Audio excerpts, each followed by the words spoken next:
नमस्कार, बहुत स्वागत है आप सबका। आप देख रहे हैं टॉप 5। हम 5 हाजिर हैं आपको बताने के लिए 25 खबरों का पूरा अपडेट। शुरुआत करते हैं रायपुर से इस वक्त की एक बड़ी खबर के साथ। शराब दुकान से 27 लाख रुपए नकदी लेकर सुपरवाइजर फरार हो गया। बैंक में कैश जमा करवाने के लिए सुपरवाइजर निकला, लेकिन अब कुछ पता नहीं। सरोना अंग्रेजी शराब दुकान में यह सुपरवाइजर काम करता था। तस्वीर आपके सामने। आमाना का थाना क्षेत्र में इसकी एफआईआर दर्ज की गई। नेवरा शराब दुकान में चोरी की ऐसी ही वारदात हुई। सुपरवाइजर राजू प्रसाद 2,40,000 रुपए लेकर चंपत है, फरार है। पुलिस गिरफ्त से दूर है अभी तक। तिल्दा थाने में इसकी एफआईआर दर्ज कर ली गई है और सरगर्मी से तलाश आरोपी की जा रही। तहसीन जैदी हमारे साथ में जुड़ गए हैं। जी तहसीन जी, बताइए क्या पता चल पाया इसके बारे में।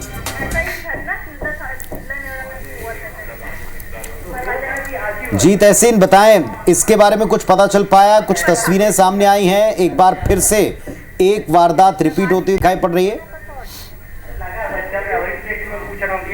तस्वीरें आपको दिखा रहे हैं हम। दरअसल बड़ी खबर है इस वक्त। शराब दुकान से 27 लाख रुपए लेकर एक सुपरवाइजर फरार हो गया है। बैंक में कैश जमा कराने निकला था, लेकिन अब गायब है। पहले भी इसी तरह एक और शराब आउटलेट के ऊपर चोरी हुई है। सरोना अंग्रेजी शराब दुकान में सुपरवाइजर काम करता था। आमाना का थाना क्षेत्र में एफआईआर दर्ज कराई गई है। नेवरा शराब दुकान में इसके पहले ऐसी ही वारदात हुई थी। तो शराब दुकान में चोरी हो गई, सुपरवाइजर ही पैसे लेकर भाग गया। बैंक में कैश जमा कराने के लिए सुपरवाइजर निकला, लेकिन अब तक कुछ पता नहीं है। तहसीन जैदी हमारे साथ में जुड़ रहे हैं। तहसीन, अगर आप सुन पा रहे हैं तो बताएं, सुपरवाइजर को लेकर नाकेबंदी की गई, क्या पता लगाया गया? देखिए, ये बड़ी लापरवाही इसको बोल सकते हैं कि बड़ी लापरवाही आबकारी विभाग में सामने आई है। ये सरोना अंग्रेजी शराब दुकान है, वहां का जो सुपरवाइजर है, जिसकी जिम्मेदारी दी गई है सोनू साहू, वो करीब 27 लाख रुपए नकदी जो है वो लेके फरार हो गया है। और हालांकि वो ये कह के निकला कि बैंक में जमा करने जा रहा है, और बैंक में वो ना पहुंच के वो फरार हो गया और मोबाइल बंद कर दिया। ये इसमें आपको बता दें कि नियमानुसार जो है, वहां के जो इलाके का जो भी अधिकारी होता है, इंचार्ज अधिकारी, उसकी अनुमति के बिना वो बैंक नहीं जा सकता, उसको बता के जाना है। तो अभी यहाँ पे ये भी एक शंका कुशंका लगाई जा रही है कि क्या उसने इनको बताया था अधिकारी को, वहां के इंचार्ज को। तो अभी कुल मिला के कह सकते हैं कि एक बड़ी इसमें चोरी यहाँ पे सामने आई है। सरकारी दुकान जो सरोना इलाके में थी, वहां का सुपरवाइजर जो है 27 लाख रुपए लेके फरार हो गया है।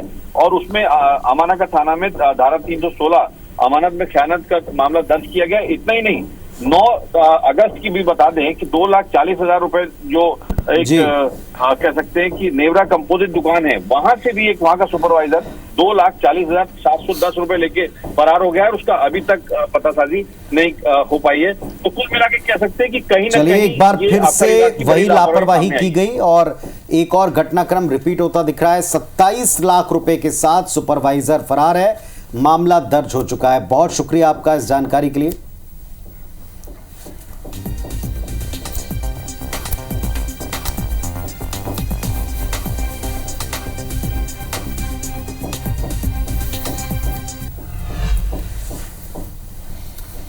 और अब एक अंतर्राष्ट्रीय खबर के साथ टॉप 5 की खबरों को हम शुरू करते हैं। इजराइल लगातार हिजबुल्लाह आतंकियों को टारगेट कर रहा है। उनके ठिकानों पर एयर स्ट्राइक की जा रही है और उसको तबाह कर रहा है। और इसी बीच इजराइल ने एक बड़ा दावा किया कि हिजबुल्लाह चीफ नसरुल्लाह मारा गया है। इजरायली डिफेंस फोर्स ने एक्स पोस्ट करते हुए लिखा कि हसन नसरुल्लाह दुनिया में आतंक नहीं फैला पाएगा। हसन नसरुल्लाह 32 साल से संगठन का चीफ पोजीशन पर था। इजरायली सेना के प्रवक्ता ने एक्स पोस्ट की है, नसरुल्लाह के मारे जाने की बात कही है। नसरुल्लाह की मौत के दावे के बाद इजरायली सेना ने कहा, जो भी इजराइल को धमकाएगा पता है उस तक कैसे हमें पहुंचना है, यह हमारी क्षमताओं का अंत नहीं है। इधर जम्मू कश्मीर के कुलगाम में मुठभेड़ की खबर है। सुरक्षा बलों और आतंकियों के बीच मुठभेड़ हुई। सेना के 3 जवान और 1 पुलिस अधिकारी घायल हुए हैं। सुरक्षा बलों ने आतंकियों को चारों ओर से घेरा हुआ है। दोनों ओर से लगातार फायरिंग जारी है। बेंगलुरु की एक स्पेशल कोर्ट ने 27 सितंबर को वित्त मंत्री निर्मला सीतारमण के खिलाफ एफआईआर दर्ज करने का आदेश दिया है। वित्त मंत्री पर इलेक्टोरल बॉन्ड्स के जरिए जबरन वसूली का आरोप लगाया गया। जन अधिकार संघर्ष परिषद के आदर्श अय्यर ने बेंगलुरु में शिकायत दर्ज कर केंद्रीय मंत्री निर्मला सीतारमण के खिलाफ कार्रवाई करने के निर्देश की मांग की थी, जिसके बाद याचिका पर सुनवाई करते हुए अदालत में बेंगलुरु के तिलक नगर पुलिस स्टेशन को एफआईआर दर्ज करने का आदेश दिया। अब इस मामले में अगली सुनवाई 10 अक्टूबर को होगी। फिल्म अभिनेत्री कंगना रनौत की फिल्म इमरजेंसी 6 सितंबर को रिलीज होने वाली थी, लेकिन ये फिल्म सेंसर बोर्ड में अटक गई। अब ऐसी जानकारी मिल रही है कि सेंसर बोर्ड ने इस फिल्म को यूएस सर्टिफिकेट दिया है। हालांकि रिलीज का रास्ता अब तक साफ हुआ नहीं है। सर्टिफिकेट देने के आसार से ही सेंसर बोर्ड ने मेकर्स से इस फिल्म में 13 जगह बदलाव करने को कहा है। एक बार फिल्म में बदलाव हो जाए उसके बाद ये फिल्म रिलीज हो सकेगी।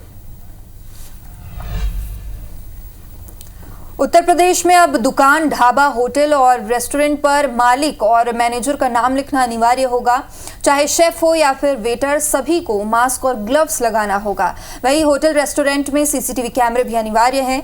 इसके साथ ही खाने पीने की वस्तुओं में मिलावटखोरों पर सख्त कार्रवाई होगी। दरअसल देश के तमाम घटनाओं पर संज्ञान लेते हुए सीएम योगी आदित्यनाथ ने लखनऊ में उच्च स्तरीय बैठक की, जिसमें गहन जांच और सत्यापन के निर्देश दिए हैं। इस दौरान नियमों में आवश्यकता अनुसार संशोधन के भी निर्देश दिए हैं।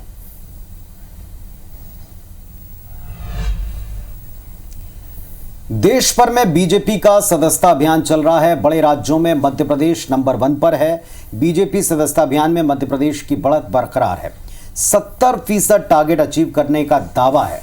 असम में 85%, हिमाचल प्रदेश ने 75% टारगेट पूरा किया। सीएम डॉक्टर मोहन यादव ने इस पर अपनी टीम को बधाई दी। कहा कि कार्यकर्ता लक्ष्य प्राप्ति के लिए लगातार काम कर रहे हैं। इस बात की प्रसन्नता सदस्यता अभियान को लेकर के जिस प्रकार से हमारा एक एक कार्यकर्ता नीचे तक लगा हुआ है। सारे मंत्री, विधायक, सांसद, पार्षद, महापौर, नगर पालिका निगम के अध्यक्ष, नगर निगम के नीचे तक के हमारे सारे कार्यकर्ता जिस प्रकार सदस्यता में लगे हैं, यही कारण है कि मध्य प्रदेश सदस्यता के मामले में बहुत अच्छे से चल रहा है। लेकिन हमने तय किया कि आने वाले समय में भी हम लगातार पूरी ताकत के साथ लग करके हमारी सदस्यता के अभियान को हम सफल बनाएंगे। केंद्रीय जल शक्ति मंत्री सीआर पाटिल रायपुर पहुंचे। सीएम विष्णुदेव साय से केंद्रीय मंत्री ने मुलाकात की। छत्तीसगढ़ आगमन पर सीएम ने स्वागत किया। पेयजल स्वच्छता से जुड़ी योजनाओं पर चर्चा हुई। स्पीकर डॉक्टर रमन सिंह और डिप्टी सीएम अरुण साव भी मौजूद रहे। तो वहीं बिलासपुर में एनएसयूआई ने अटल यूनिवर्सिटी का घेराव किया है। कुलपति के खिलाफ पर्चे भी उड़ाए। कुलपति और प्रबंधन के खिलाफ जमकर नारेबाजी भी की गई है। प्रशासनिक भवन के गेट के सामने धरना दिया गया। छात्रों के साथ दुर्व्यवहार के विरोध में प्रदर्शन किया गया। साथ ही कुलपति के इस्तीफे की मांग भी की गई।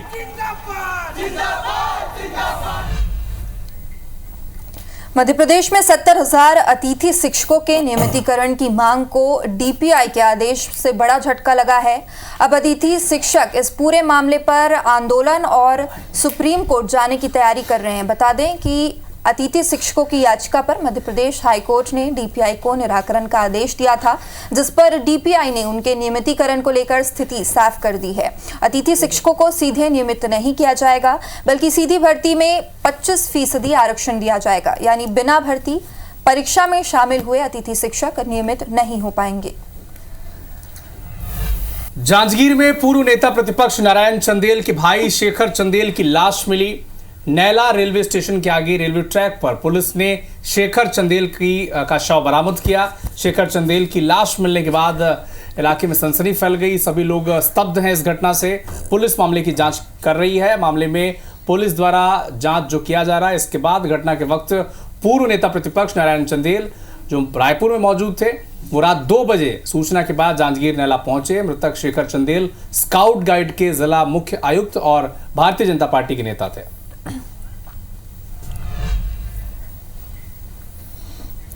अंबिकापुर में संदीप लकड़ा का अंतिम संस्कार किया गया। गृहग्राम बेलजोरा में अंतिम संस्कार हुआ। 22 दिन के बाद अंतिम संस्कार किया गया है। पुलिस बल भी मौके पर मौजूद रही।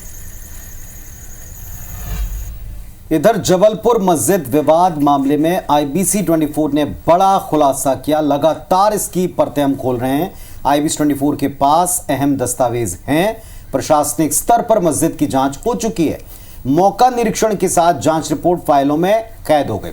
रांची के नायब तहसीलदार ने मार्च 2023 में ही जांच रिपोर्ट सौंप दी थी ऑलरेडी, जो दावा था कि आप जांच करेंगे।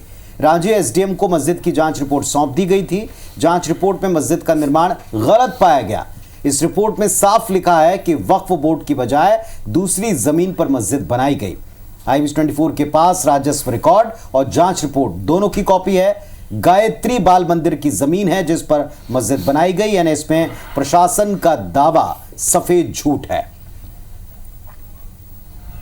बढ़ते आगे, वर्ल्ड हार्ट डे के मौके पर राजधानी रायपुर में NHMMI हॉस्पिटल और IBC24 की ओर से वॉकथॉन सीजन 13 का आयोजन किया गया, जहां लोगों ने बढ़ चढ़कर हिस्सा लिया।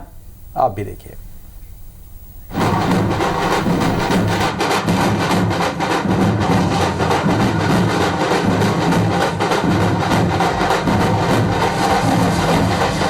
ये हुजूम है राजधानी में आयोजित वॉकथॉन 2024 के सीजन 13 में शामिल लोगों का। यहाँ स्कूल कॉलेज के स्टूडेंट से लेकर युवा, बुजुर्ग और कॉर्पोरेट सेक्टर से जुड़े लोग मौजूद नजर आए। मौका था वर्ल्ड हार्ट डे पर आयोजित वॉकथॉन का। इस मौके पर रायपुर SSP डॉक्टर संतोष कुमार सिंह ने वॉकथॉन को झंडी दिखाई, जो रायपुर के भगत सिंह चौक से शुरू होकर तेलीबांधा होते हुए वापस उसी जगह पर आकर समाप्त हुई। इस कार्यक्रम में स्वास्थ्य मंत्री श्याम बिहारी जायसवाल भी शामिल हुए। उन्होंने कहा कि ये अच्छा संकेत है, लोग अपनी सेहत के प्रति जागरूक हो रहे हैं।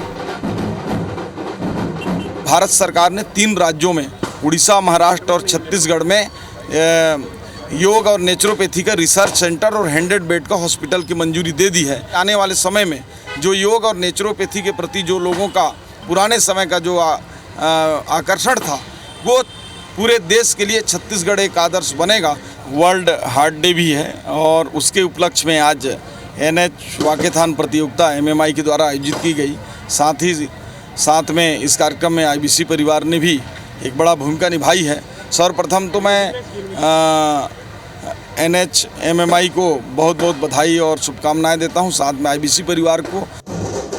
दिल को तंदुरुस्त रखने के लिए लोगों को जागरूक करने के मकसद से आयोजित इस वॉकथॉन में NHMMI हॉस्पिटल और IBC24 की टीम भी मौजूद रही। ये इम्पोर्टेंट होता है कि लोग इस बीमारी के बारे में जानें, इसके लक्षण के बारे में जानें और इसका क्या उपाय हो सकता है ये भी जानें, क्योंकि हम ये देखते हैं कि इस बीमारियों से अगर बचना है तो हमको अपना लाइफस्टाइल चेंज करना पड़ेगा। और यकीन मानिए, अगर आप अपने जीवन शैली को अच्छा रखते हैं, जिसमें आप अच्छी एक्सरसाइज, डाइट, आप स्ट्रेस को कम करना, ये सब रखते हैं, तो आप 70 to 80% टाइम इन बीमारियों से बच सकते हैं। पिछले विगत 13 वर्षों से नारायण हृदयालय रायपुर लोगों के हृदय के लिए काम कर रहा है और इसमें लगातार एक जो प्रयास है कि हर एक व्यक्ति को अपने जीवन में, वो चाहे जितना भी बिजी हो, कम से कम 45 मिनट का वॉक करना चाहिए। इसके लिए ये आयोजन किया गया था, जिसमें कि मैं बहुत ही धन्यवाद देता हूँ superintendent of police doctor Santosh ji का और माननीय स्वास्थ्य मंत्री श्री श्याम बिहारी जायसवाल जी का, जिन्होंने इस प्रोग्राम में हमें सहयोग किया, इस पूरे कार्यक्रम की गरिमा बढ़ाई। कॉर्पोरेट और व्यापार से जुड़े लोग भी इस वॉकथॉन में शामिल हुए। सभी व्यापारियों से अपनी सेहत के लिए रोज पैदल चलने की अपील की गई। This is a noble event initiated by NH Narayan. ऐसा टाइप का इवेंट होना चाहिए और this type of event not only enhance awareness to the people, it will motivate people to really focus on their heart.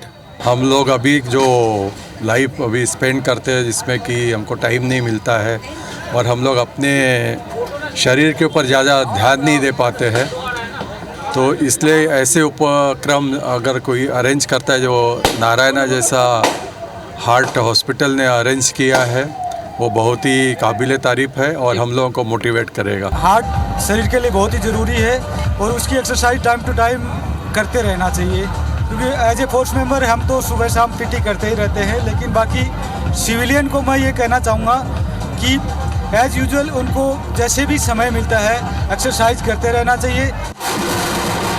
Walkathon में शामिल लोगों का उत्साह देखते ही बन रहा था। सभी ने इस आयोजन की दिल से सराहना की। कई युवाओं ने रोज पैदल चलने का संकल्प भी लिया। बहुत ही मज़ा आया, बहुत ही, क्योंकि मैंने स्टार्टिंग में ही एनर्जी दे दी थी तो पूरे एनर्जी के साथ, जोश के साथ किए। तो thank you so much Narayana hospital, जो कि इतना अच्छा ऑर्गेनाइज करते हैं और हर साल वॉकेथॉन अरेंज करते हैं हार्ट डे के लिए। तो थैंक यू सो मच और आप सभी को हार्ट डे की ढेर सारी शुभकामनाएं। मुझे तो बहुत अच्छा लगा। आपको डेली 45 मिनट्स तो वॉक करना ही चाहिए। एनुअल हेल्थ चेकअप होता है, वो भी आप कराइए। अपने हेल्थ का भी ध्यान रखिए, अपने हार्ट का भी ध्यान रखिए और अपने साथ साथ अपने पूरे परिवार के हार्ट का ध्यान रखिए। बहुत अच्छा प्रोग्राम है। हार्ट के लिए जागरूक होना बहुत ज़रूरी है। लोगों को अपने दिल को जवान रखिए, मुस्कुराइए। बिल्कुल, पहले अपने दिल का ख्याल रखेंगे, फिर अपनों का ख्याल रखेंगे। हार्ट डे है, हर आदमी को अवेयरनेस होना चाहिए कि अपने हार्ट को भी समय दें, वॉक करें, जॉगिंग करें और अपने शरीर को समय दें, जिससे आपका हार्ट अच्छा रहेगा। ये बहुत ही अच्छा काम हो रहा है ये, इसीलिए हमारा सेंट्रल मारवाड़ी वंश को भी इसमें पार्टिसिपेट करने के लिए मौका मिला है और हमको ये देख के बहुत अच्छा लग रहा है। वॉकथॉन के बाद आयोजन से जुड़े लोगों को स्मृति चिन्ह भेंट कर सम्मानित किया गया। इस दौरान आयोजकों ने आगे भी ऐसे ही आयोजन करते रहने की बात कही। Star Jain, IBC 24, Raipur. तो फिलहाल इस बुलेटिन में इतना ही, लेकिन खबरों अपडेट का सिलसिला लगातार जारी है। आगे हमने आपको पूरे हफ्ते सरोकार में जो दिखाया, जनता के सरोकारों से जुड़ा मुद्दा, आगे देखिएगा सरोकार में मेरे सहयोगी सौरभ के साथ में। फिलहाल हम सबको इजाजत दें। नमस्कार।